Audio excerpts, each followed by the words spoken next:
guys, this is Shelby with the Rogers Public Library. So this week for Full Steam Ahead, I wanted to talk to you guys about hot air balloons and airships, which are kind of related. So hot air balloons and airships are really similar, right? They're both lighter than aircraft, right? As opposed to something like a plane, which is heavier than air and requires what's called aerodynamic lift to fly, right? So a plane stays in the air because even though it's heavier than air, it's flying really fast, and its wings are designed in such a way that there's less air pressure above the aircraft, right? So there's a net force upwards. That's not how balloons work, right? A balloon can float even when it's not moving, kind of like a helicopter. And it does that through buoyancy, which is the same thing that makes ships float, right? Right, and this is just because of the way that gases work, right? So hot air balloon is full of hot air, and hot air is less dense than cold air, so hot air rises. And I'm going to show you kind of right. This is, I guess, the hot air balloon that I made myself, right? It is part of an oatmeal container, right? This is the other part of it, and a Walmart bag fits and taped to it. So it's a very high-tech device.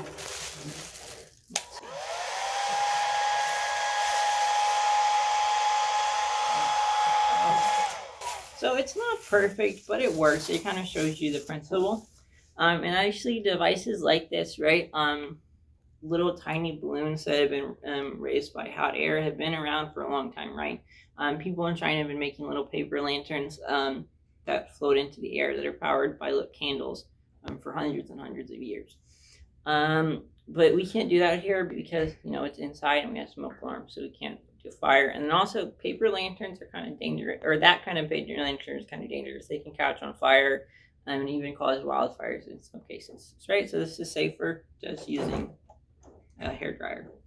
But anyway, the human flight in a balloon is relatively new, right? So the first airplane flight was in 1903, right? That was with the Wright brothers plane, and the first hot air balloon flight was a lot earlier. It was in 1783, so 120 years earlier. It was in France. There's these two dudes, their brothers. Their last name was Montgolfier, and they built a balloon out of fabric. And first they put a chicken, a sheep, and a duck in the basket and let them fly around just to make sure they you wouldn't die if you went in an air balloon, because nobody knew how exactly it worked before. This is a fun book about what that trip might have been like. So it's fictional, right? We don't actually know if these farm animals did the things they do in the book, but it's really fun, and it does have some information about that balloon, right? So the main difference between a hot air balloon and an airship is that an airship is steerable, right? So there was a couple of different design entries, right? So when the Montgolfier brothers went up in their balloon, they couldn't really steer. They kind of just floated wherever, and then they had to come down when the balloon caught on fire, right? So there's a lot of technical developments. One was installing an engine, right? And you can't use it. You can try to use a steam engine. People try to use steam engines, and those are too heavy, so the ship doesn't float, and they're not powerful enough. So if the wind's blowing the wrong way, you can't really steer. But really the guy who made airships work was this guy named Count von Zeppelin. He was just a German dude who thought air balloons were really cool, and he built the first, economical airships that they were big enough to carry people and cargo, and he actually started the first airline, right?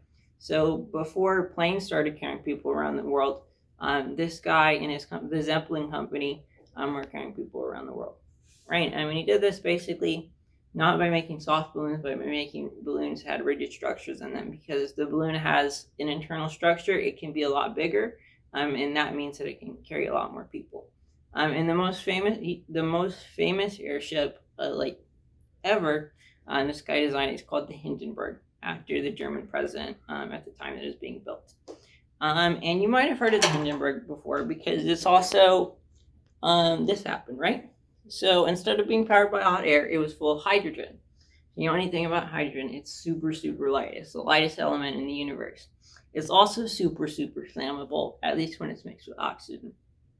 So this airship, which is not just the largest airship ever built, but the largest flying object ever built, right? It was over 800 feet long. It's filled with hydrogen, and it caught on fire for some reason that nobody knows why. And a guy took this really famous picture, and then after that, people stopped using airships, right? Because he said, well, hydrogen, right? If we're going to be flying around in big containers full of flammable gas doesn't sound like a lot of fun, right? And the other alternative is using helium, but helium is really rare and non-renewable, so it's not as common.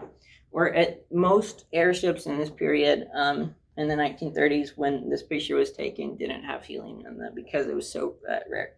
But there are modern airships, right? Actually, the same company that built the Hindenburg built a bunch of new blimps, including like the Goodyear blimps, if you've ever seen one of those, and they're full of helium. And that's pretty much all airships now use helium in them. But there's also a lot less airships, and a lot smaller airships than there used to be before Hindenburg and before airplanes got a lot more complicated in advance. But anyway, that's enough talking. I want to show you guys the craft for this week. All right, so this is basically a hot air balloon basket, right? Pretty easy to make. This is just a square of paper. I don't know if it actually has to be a square, but I found it was easier to cut the paper up into squares, right? And I've kind of traced an outline, right? So I used a ruler, I put it down, and I traced along the edges 1 inch. And so I'm cutting along these guidelines.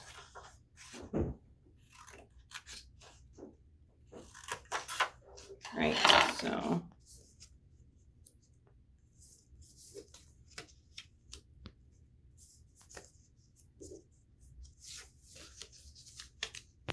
all right, so now I have like tabs, right? You can fold the paper up like so.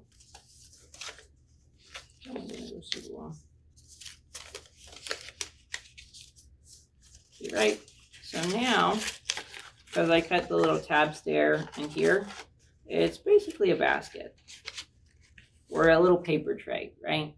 And I'm gonna staple it together just because I think it makes it a little bit sturdier, right? And we don't have to wait for it to dry to do the next part, as opposed to using like say Scotch tape or glue, right? Although we are going to use glue for the next part, which is putting the pillars in. These are just paper straws. The straws don't really matter. I just think the paper works a little bit better because they're sturdier than like plastic drinking straws. Okay, I'm putting glue in the corner, and I'm sticking the straw into the glue, right? So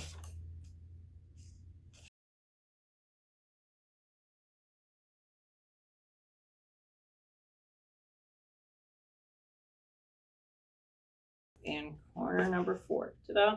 Okay, so that's our basket, and now it has to dry before you can do the next step, which is cutting out a little strip of paper, kind of connecting them at the top. That step is technically optional. I think it's going to hold the balloon better. So I got a rubber balloon.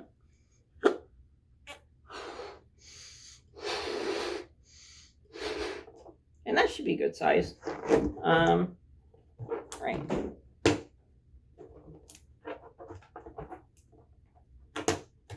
Ta-da! And I stick the balloon on there. And that's our hot air balloon. Right? It actually has cold air in it, right? And it doesn't float. I guess if you used helium, you could make a floating balloon, but you have to get out from the store. So, but that's our craft for this week. We're gonna have craft packets so you can come pick up here at the library. So I hope you had fun, and I'll see you next Wednesday.